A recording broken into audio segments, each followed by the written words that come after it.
Assalamualaikum warahmatullahi wabarakatuh. Selamat siang, apa kabar para warga belajar hari ini?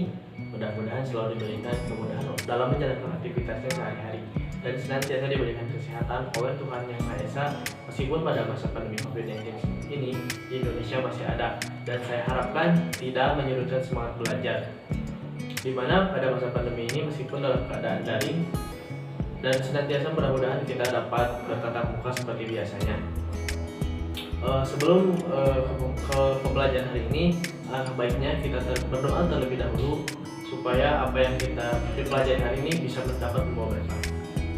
Berdoa khusus dalam hati dimulai, berdoa dapat diakhiri. Sebelumnya perkenalkan terlebih dahulu, nama saya Muhammad Fikri Andiana Hujan. Saya di sini akan mencoba membahas mata pelajaran bahasa Indonesia, khususnya mengenal teks cerita pendek dan teks cerita pantun, atau teks cerpen dan teks pantun. Seperti yang kita ketahui bersama bahwasanya ada banyak sekali jenis teks dalam bahasa Indonesia. Ada teks anekdot, ada teks eksposisi, ada teks prosedur, ada teks hasil laporan observasi, dan lain sebagainya. Pada kesempatan kali ini, pada pertemuan yang pertama kali ini, kita akan mengenal mengenai teks cerita pendek dan teks pantun. Oke, yang pertama ada teks cerita pendek. Secara pengertian, teks cerita pendek ini atau cerpen merupakan bentuk karya fiksi. Karya fiksi ini merupakan khayalan atau rekaan seorang penulis tentang manusia dan seluk-beluknya lewat tulisan pendek. Nah, berbeda dengan novel, seorang tokoh dalam cerita pendek itu tidak mengalami perubahan. Perubahan ini adalah perubahan nasib. Sedangkan pada novel itu mengalami perubahan nasib. Dan selanjutnya ada jenis-jenis teks cerita pendek. Jenis teks cerita pendek terbagi atas tiga jenis. Yang pertama, cerita pendek berdasarkan panjang pendek cerita. Yang kedua, banyaknya kata. Dan yang ketiga, berdasarkan tema dan isi. Oke, yang pertama kita akan membahas mengenai teks cerpen berdasarkan panjang pendek cerita. Teks cerpen berdasarkan panjang pendek cerita ini berkisar antara 500 sampai 10.000 kata. Nah, dalam teks cerita berdasarkan panjang pendeknya ini ada 3 varian. Yang pertama ada cerita sangat pendek atau short story, ada cerpen dengan panjang sedang atau middle short story, dan yang terakhir ada cerita panjang atau biasa kita sebut long short story. Yang kedua, teks cerpen berdasarkan banyaknya kata. Teks cerita ini dipatok sebagai karya kata bentuk prosa fiksi dengan jumlah kata berkisar antara 750 sampai 10.000 kata. Nah, berdasarkan banyak kata ini terbagi dalam 3 tipe. Yang pertama ada cerpen mini. Cerpen mini ini berjumlah kata antara 750 sampai 1000 kata. Dan yang kedua ada cerpen ideal. Cerpen ideal ini berjumlah antara 3000 sampai 4000 kata. Dan yang terakhir ada cerpen panjang, yaitu cerpen yang berjumlah kata 4000 sampai 10.000 kata. Dan yang terakhir ada teks cerpen berdasarkan tema dan isi. Di sini juga diklasifikasikan ada 3 jenis cerpen berdasarkan tema dan isi. Yang pertama ada cerpen anak. Cerpen anak ini menggambarkan kehidupan seorang anak. Misalkan anak sedang bermain, belajar, dan lain sebagainya. Yang selanjutnya ada cerita remaja, cerita pendek remaja. Cerpen remaja ini menggambarkan kehidupan remaja, bisa saja seperti romance dan lain sebagainya. Dan yang terakhir ada cerpen keluarga. Cerpen keluarga ini menggambarkan bagaimana sih kehidupan keluarga. Dan yang selanjutnya akan kita bahas mengenai struktur teks cerpen. Teks cerpen itu terstruktur atas 6 struktur, yaitu ada abstrak, orientasi, implikasi, evaluasi, resolusi, dan yang terakhir adalah koda. Yang pertama kita akan membahas mengenai abstrak. Nah, abstrak ini diartikan sebagai gambaran awal dari cerita yang akan diceritakan. Jadi dalam abstrak ini merupakan awal dari cerita, dimulai dari awal sampai akhir, namun secara ringkas gitu, sebagai pengantar saja. Abstrak tokoh ringkasan atau inti cerita akan dikembangkan pengarang menjadi rangkaian peristiwa. Dan yang kedua ada orientasi.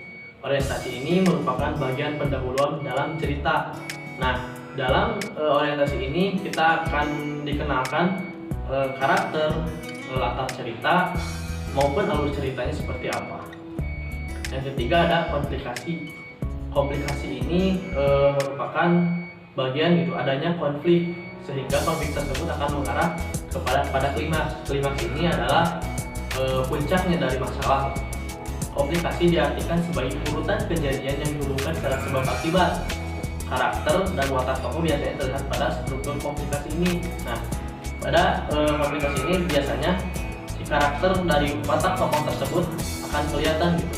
Misalkan siapa sih penyebab masalah itu muncul gitu. Nanti kita akan kelihatan bahwasanya kita akan mendapat gitu siapa sih yang berwatak tokoh antagonis atau protagonisnya. Yang keempat ada struktur evaluasi. Nah, pada struktur evaluasi ini konflik itu mulai diarahkan kepada pengelolanya sehingga ada dampak penyelesaiannya. Yang selanjutnya yang kelima ada tahap resolusi. Nah, pada tahap resolusi si pengarang itu akan mengungkapkan solusi dari berbagai konflik. Jadi pada struktur ini nanti akan kelihatan gitu beberapa solusi-solusi yang akan dikembangkan oleh pengarang dalam menyelesaikan sebuah masalah tersebut. Nah, dalam resolusi ini masalah sudah mendapat penyelesaian di tahap akhir cerita. Dan yang terakhir, yang keenam, struktur yang terakhir adalah koda. Koda ini merupakan bagian akhir cerita. Nah, dalam koda ini akan kita dapat nilai atau pelajaran yang dapat kita ambil dari teks cerita yang telah dibacakan oleh pembaca. Pesan dan amanat akan menjadi intisari cerita yang bisa dipetik oleh pembaca setelah membaca teks cerpen. Nah, yang selanjutnya adalah bagaimana sih cara langkah-langkah menyusun dalam teks cerpen. Di sini ada 5 langkah-langkah dalam menulis cerpen. Yang pertama, hal yang kita lakukan adalah menentukan tema. Tema itu sangat penting ya, khususnya tema cerita dapat diambil dari peristiwa sehari-hari, misalnya kasih sayang, persahabatan, dan kehidupan rumah tangga. Yang kedua, kita menentukan sudut pandang. Sudut pandang ini merupakan posisi si pengarang dalam cerita tersebut. Jadi adanya gitu cara pengarang menempatkan diri dalam cerita. Ada 2 dalam menentukan sudut pandang dalam cerita. Yang pertama ada sudut pandang orang pertama dan ada sudut pandang orang ketiga. Bedanya kalau sudut pandang orang pertama itu memposisikan si pengarang tersebut sebagai aku, saya, yang dan atau nama gitu. bisa disebutkan nama juga. Dan yang selanjutnya ada sudut pandang orang ketiga. Sudut pandang orang ketiga itu si pengarang posisikan sebagai dia, dan mereka dalam bentuk jamak. Dan yang selanjutnya kita menentukan perwatakan. Perwatakan ini digambarkan kepada tokoh. Jadi sifat-sifat tokoh yang digambarkan dalam cerita oleh pengarang itu dalam menentukan perwatakan. Langkah yang keempat, kita menentukan latar atau setting. Latar ini digunakan dalam sebuah cerita dalam menunjukkan yaitu latar tempat. Latar tempatnya mungkin kalian mau menetapkan tempatnya di mana. Yang selanjutnya ada waktu yang digunakan dalam cerita tersebut, apakah siang, sore, atau malam. Suasana, yang terakhir ada yang selanjutnya ada suasana tersebut digambarkan dalam cerita, apakah suasananya ramai, sepi, atau bahagia, atau mencekam, dan sebagainya. Yang kelima, yang terakhir kita menentukan alur cerita. Alur cerita merupakan jalan atau rangkaian peristiwa dalam cerita yang memiliki hubungan sebab dan akibat. Nah, ada 3 jenis alur yang bisa digunakan dalam membuat cerita pendek. Pertama adalah alur maju. Alur maju merupakan peristiwa yang ditampilkan secara kronologis, maju secara berurut dari awal hingga akhir cerita dimasukkan ke dalam cerita tersebut. Yang selanjutnya ada alur mundur. Alur mundur itu alur yang ceritanya dimulai dengan sebuah penyelesaian terlebih dahulu gitu. Alur yang ditemukan pada cerita dengan menggunakan setting waktu pada masa lampau, itu namanya alur mundur. Dan yang terakhir ada alur campuran. Alur campuran ini alur yang diawali dengan sebuah klimaks masalah tersebut, kemudian melihat kembali kepada masa lalu, dan kemudian diakhiri dengan sebuah penyelesaian dari cerita tersebut. Alur campuran ini perpaduan antara alur maju dan alur mundur. Alur yang membedakannya, alur campuran ini kita membuat sebuah cerpen itu berdasarkan masalah dulu, puncak dari masalah terlebih dahulu. Nanti kita sambungkan lagi kepada masa lampau dan diakhiri juga pada masa itu. Itu namanya alur campuran. Baik, itu yang saya sampaikan mengenai cerita pendek, dan yang selanjutnya kita mengarah ke teks pantun. Secara pengertian, teks pantun merupakan puisi lama yang masih populer sampai saat ini. Pantun merupakan karya sastra lisan, dan pantun bersifat anonim karena penulisnya itu tidak diketahui. Pantun diucapkan dari mulut ke mulut, dan pantun diciptakan untuk menyampaikan pikiran dan perasaan seseorang. Selain itu, pantun juga dapat digunakan untuk menyindir, untuk bersenda gurau lah, memberi nasihat, dan bersenang-senang. Pantun juga bisa digunakan dalam upacara adat, seperti kalau di Betawi kan ada mantu gitu. Yang selanjutnya ada ciri-ciri teks pantun. Ciri-ciri teks pantun itu meliputi sebagai berikut. Yang pertama, tiap baris terdiri atas 4 lari. Yang kedua, tiap lari terdiri atas 4 sampai 6 kata. Nah, setiap larinya itu dalam pantun ada 6 kata. Dan yang ketiga, tiap lari itu terdiri atas 8 sampai 12 suku kata. Nanti akan saya jelaskan dan saya tampilkan contoh dari pantun tersebut. Yang keempat, ada lari pertama. Lari pertama dan lari kedua merupakan sampiran, dan yang kelima ada lari ketiga. Lari ketiga dan keempat merupakan isi. Selanjutnya, 5 akhir lari harus bersajak A, B, A, B. 7. Bunyi akhir lari pertama dan ketiga harus sama. Bunyi akhir lari kedua dan keempat juga harus sama. Ini juga berkesinambungan dengan tadi yang bersajak A, B, A, B. Nanti dicontohkan. Dan yang ke-8, isi pantun itu mengungkapkan perasaan. Yang selanjutnya ada struktur teks pantun. Sebelum ke struktur, nanti kita akan membahas dari ciri-ciri gitu. Saya di sini mengambil sebuah contoh pantun. Dari tadi lari ke sana, menjanjamu, wahai adik hendak kemana, boleh kabar bersamamu. Nah, dari kata sana, jamu, kemana, bersamamu, itu di akhirnya sama kan, ada au, au. Nah, itu berlarinya sajaknya ab, ab. Dan pantun tersebut harus ada 8 sampai 12 suku kata.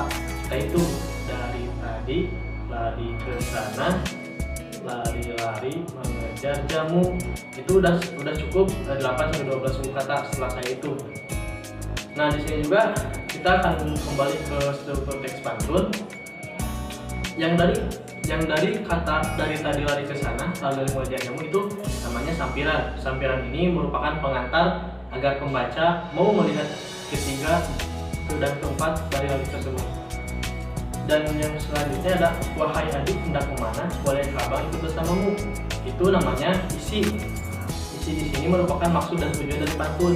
Isi pantun biasanya berupa pikiran, perasaan, nasihat, kebenaran, pertanyaan, atau teka-teki.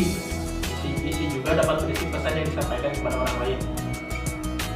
Nah, itu struktur. Yang selanjutnya, bagaimana sih langkah dalam menyusun teks pantun? Ada 5 langkah-langkah dalam menyusun teks pantun. Yang pertama, kita harus menentukan dulu topik atau tema yang akan kita buat pantun. Yang kedua, memilih jenis pantun yang akan dibuat. Apakah pantun itu bersifat sindiran, teka-teki, atau lain sebagainya. Nah, dalam menulis pantun, yang ketiga, dalam menulis pantun kita tidak membuat dari sampiran dulu, tetapi kita harus membuat lari ketiga dan keempat, yaitu isi. Nah, setelah lari ketiga dan keempat selesai atau isi sudah selesai, baru kita membuat lari sampiran. Nanti kalau sudah ada dua-duanya, bisa digabungkan antara si isi dan sampiran pantun tersebut yang sudah dibuat. Itu mungkin dalam menyusun teks pantun. Demikian materi untuk hari ini. Selanjutnya, barangkali dari para warga belajar di sini masih ada yang tidak ngerti apa sih itu teks cerita pendek dan pantun. Bisa dipertanyakan bersama saya dan didiskusikan. Demikian materi yang dapat saya sampaikan pada pertemuan kali ini. Mohon maaf apabila ada kesalahan dan kekeliruan. Sebelum ditutup, kita berdoa terlebih dahulu. Mudah-mudahan pelajaran pada hari ini dapat membawa manfaat untuk kita semua. Subhanakallahumma wa bihamdika asyhadu an la ilaha illa anta astaghfiruka wa atubu ilaik. Sekian dari saya. Terima kasih. Wassalamualaikum warahmatullahi wabarakatuh.